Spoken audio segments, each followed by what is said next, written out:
আসসালামু আলাইকুম। ২০২৬ সালে এসে সম্পূর্ণ নতুন নিয়মে আপনার হাতে থাকা স্মার্টফোনের মাধ্যমে কিভাবে একটি জিমেইল অ্যাকাউন্ট খুলবেন সেটি দেখাবো আজকের এই ভিডিওটিতে। সো গাইস, চলুন কথা না বাড়িয়ে মূল ভিডিওটি শুরু করা যাক। এর জন্য প্রথমে আপনার মোবাইলে প্লে স্টোর অ্যাপটি ওপেন করুন। এরপর উপরে ডান পাশে প্রোফাইল আইকনে ক্লিক করুন।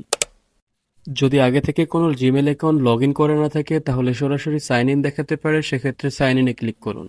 এরপর এই পেজটি আসবে, এখানে সুইচ অ্যাকাউন্ট নামে একটি অপশন রয়েছে, এখানে ক্লিক করুন। দেন নিচে অ্যাড অ্যানাদার অ্যাকাউন্ট এখানে ক্লিক করুন। এরপর চেকিং ইনভো এর জন্য অপেক্ষা করুন। অপেক্ষা করার পর এই পেজটি আসবে, এখানে নিচে দেখতে পাচ্ছেন ক্রিয়েট অ্যাকাউন্ট, এখানে ক্লিক করুন। তারপর ফর মাই পার্সোনাল ইউজ নামে যে অপশনটি রয়েছে এটি সিলেক্ট করুন। পরের স্টেপে আপনার ফার্স্ট নেম এবং লাস্ট নেম লিখুন। লেখার পর নিচে নেক্সট অপশনে ক্লিক করুন।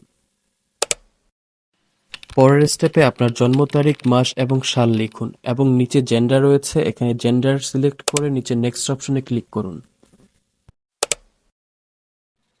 এরপর দেখতে পাবেন গুগল আপনাদেরকে কিছু সাজেস্ট করা জিমেল নাম দেখাবে, চাইলে এখান থেকে বেছে নিতে পারেন, অথবা ক্রিয়েট ইওর জিমেল অ্যাড্রেসে ক্লিক করে একটি জিমেল অ্যাকাউন্ট ক্রিয়েট করে নিচে নেক্সট অপশনে ক্লিক করবেন। পরের ধাপে এখানে একটি স্ট্রং পাসওয়ার্ড দিতে হবে, কমপক্ষে ৮ অক্ষরের। পাসওয়ার্ডটি দেওয়া হয়ে গেলে নিচে নেক্সট অপশনে ক্লিক করবেন। দেন কিছুক্ষণ অপেক্ষা করার পর রিভিউ ইওর অ্যাকাউন্ট ইনফো এই পেজটি আসবে, এখানে আপনার জিমেল অ্যাকাউন্টটি চেক করবেন, সবকিছু ঠিকঠাক থাকলে নেক্সট অপশনে ক্লিক করবেন।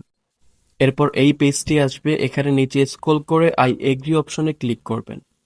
ব্যাস, আপনার জিমেল অ্যাকাউন্টটি অলরেডি ক্রিয়েট করা হয়ে গিয়েছে। সো গাইস, এই হচ্ছে মূলত ভিডিওটি ভালো লাগলে একটি লাইক করবেন এবং এরকম সহজ টেক রিলেটেড ভিডিও পেতে চ্যানেলটি সাবস্ক্রাইব করে পাশে থাকা নোটিফিকেশন বেল আইকনটি বাজিয়ে রাখবেন। ধন্যবাদ।